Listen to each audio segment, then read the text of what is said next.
The holy grail for a long time has been, what if we could charge every single person the maximum amount that we know they're able to or willing to pay? They know things about us that we don't know. They're smarter than us, and we're training them in a way that is incalculable. Walk into any grocery store, and on average, everything is about 30% more expensive than it was in 2020. Inflation, supply chains, tariffs. We've heard it all. But what if something else is happening? Something intentional. What if someone is charged $2 for these eggs, but another person is charged $2.40 at the same exact store? And it's pushing prices up. 5 months ago, a researcher reached out to me about Instacart. She'd been studying their Washington, D.C. workforce. Different pay for nearly identical work. Her question: if they do this to workers, what about consumers? Before joining More Perfect Union, I worked in grocery pricing, so I agreed to help investigate. The problem? It wasn't easy to test. Grocery prices change all the time, for legitimate reasons. Receipts you can't compare. If we wanted to do this, we'd need a team. A researcher, community organizers, other journalists, and most importantly, regular people who care. Lots of them. 5 months of digging, what we found is bigger than Instacart. Yes, inflation is real, but something else has been pushing prices higher this whole time. There's a system, one that grocery stores and tech companies built together. It learns from every purchase.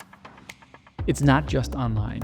It's in the physical stores you walk into, with the primary goal: maximize profit. Day by day, it's moving billions of dollars, one penny at a time.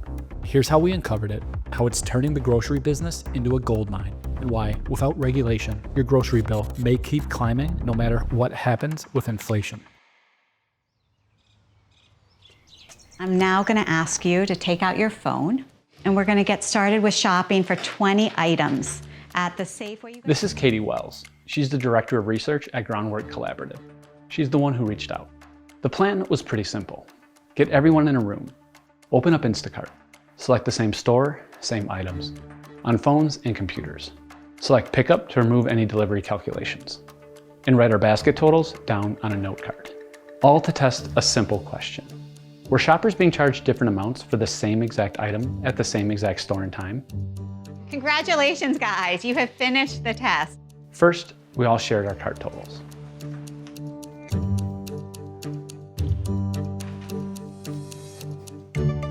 We're in the same room, the same address ordering, and we still had different prices. You're the highest.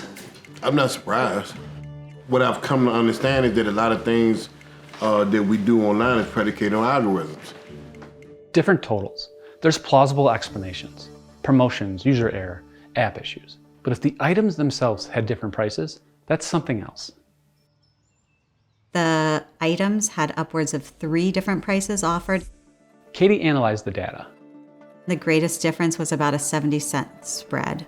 For eggs, the prices varied from $4.59 to $4.69 down to $4.28. It was a 41-cent span.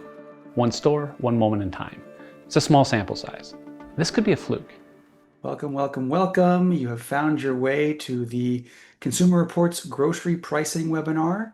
The problem with testing any of this is that these systems are so massive that you need scale to even try.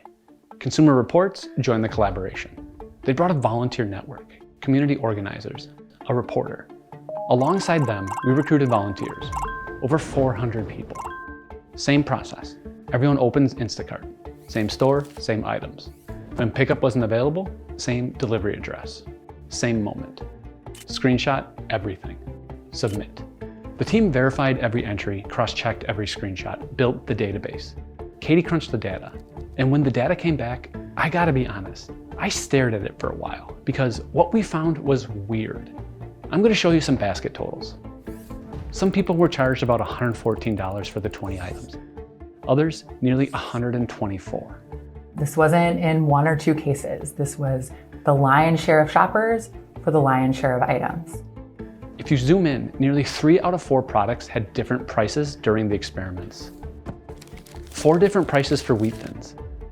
5 different prices for eggs. 3 prices for peanut butter. Wait, what? The system sorted people into price groups, where each person was charged the same for every item.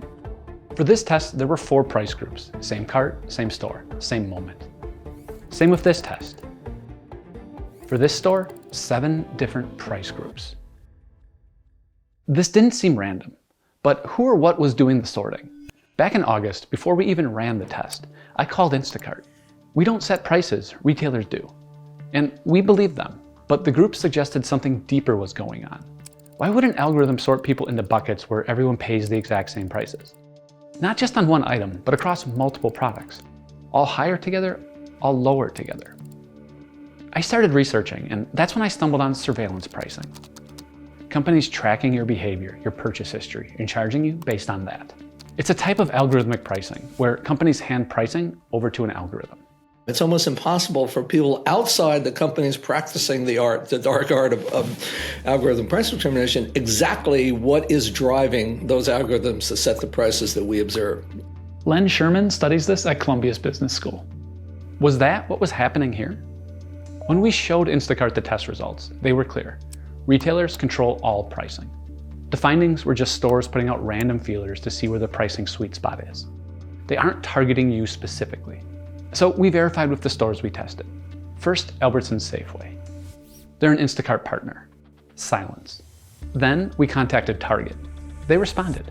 And honestly, my jaw dropped. They told us, we don't work with Instacart. We don't set prices. We have nothing to do with any of this. Wait, Instacart says retailers control the prices, and Target says they don't even work with Instacart? I started digging. Turns out, in 2017, Target spent over $500 million to buy Shipt, Instacart's competitor. Why would they help Instacart? We asked Instacart about Target's response. Instacart admitted they actually do manage Target's prices on the marketplace, and that they were running tests to figure out how much they can charge on top of Target's normal prices. Their explanation shifted, but the question we started with was still the same. How does the system sort people into different price groups? To figure that out, we needed to understand what Instacart actually does. You may think of Instacart as a delivery app, but it's much bigger than that. With Instacart is more the technology. I don't think of it as a grocery delivery company. I think of it more of a technology company. Selling technology that powers grocery websites, advertising campaigns, promotions. In 2022, Instacart bought Eversight, a company that optimizes grocery prices. Eversight says it runs constant experiments that are not made visible to consumers, and it is running tests in part to collect data about how much I'm willing to pay for canola oil, and it's using that information to likely create more profits for these companies. The company calls it AI for Everyday Price Performance. The website promises 2 to 5% profit increases. In early November, Consumer Reports ran follow-up experiments at Costco. They found price gaps, 15% on a bag of chips. Derek asked Costco to explain. We got an email a few hours later from a Costco vice president of grocery. The message described a program called Smart Rounding. It took us a little bit of time to realize what we were seeing, which was an internal communication between Instacart and Costco. Inadvertently, this Costco executive forwarded us this internal email. As far as we can tell, Instacart has only talked about smart rounding once, in a 2023 letter to shareholders. The company defined it. Machine learning-driven tool that helps retailers improve price perception and drive incremental sales. Translation: flex prices up or down based on what the algorithm says will maximize profit. For some of our major grocery partners, this has led to millions of dollars in annual incremental sales. Millions of dollars. This is a very sophisticated, very deliberate, explicit attempt to maximize profits and do so somewhat surreptitiously. We'd answered some questions. Different prices for different people. Yes. Random testing? Maybe not. Smart rounding showed it's designed for profit. Retailers in control? Debatable. Instacart sets at least one grocer's prices. But we still couldn't answer, how does the system sort people into price groups? Then one store showed us the bigger picture. Schnucks, regional grocer. They're on every Instacart press release. No price variation at all. One night it hit me. What if they already moved past online testing? You've probably heard stories about electronic shelf labels, digital price tags that can change prices instantly. If they're testing prices in store with those labels, and the app just mirrors what's on the shelf, you'd never catch it with our test, which might explain Schnucks. The typical fear with these labels is surge pricing, raising lemonade prices when it's hot out. What if the goal isn't surge pricing at all? What if it's more subtle, more permanent? Would you rather charge $10 for a bottle of water during a single hurricane, or 20 cents more every single day?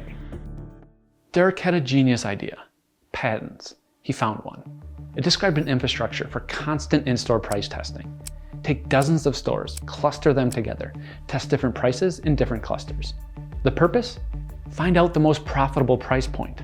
Once you do, adopt it. We asked Schnucks and Instacart. Both denied it. But for Instacart, their website told a different story. If you go there right now, you'd see this: 3 features. Before we asked, 4 features. And the one removed? Price optimization with Eversight via electronic shelf labels. Gone.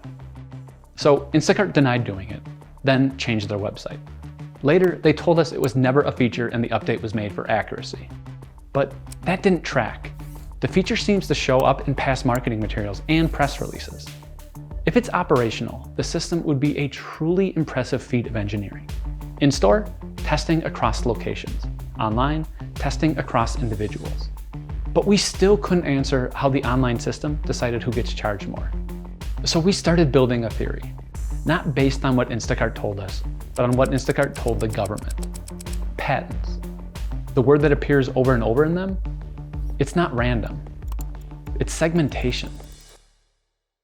Derek started reading through the criteria they could use to sort people. Some things raised red flags. Demographics. It's illegal to charge someone more based on those. Katie controlled for that. No correlation in the sample. I don't believe they would try to vary prices based on those kinds of characteristics, nor would it be very effective if they did. What would be way more effective and perfectly legal, as far as I know, is to vary prices based on behavioral characteristics. Behavioral characteristics. That's exactly what the patents show. Buying behavior, purchase history, how frequently you shop, whether you're shopping around, coupon usage, loyalty program participation. An infrastructure that tracks everything you do, uses it to decide what to charge you. We asked Instacart, does this explain who gets sorted into different price groups? Their response? One old patent from 2015, before we purchased Eversight. Patents are always broad. This doesn't prove we're actually using this technology. Fair point. Here's the same chart and a host of other patents, mostly about promotions. Marketing material that touts the patents. And then this one, a promotional patent that describes shopper and product headroom, meaning how much more money could this person spend overall, and how much more could they spend on this product. The patent says they can calculate this for every individual consumer, but for efficiency, typically people are grouped with similar consumers. Groups, just like our test showed.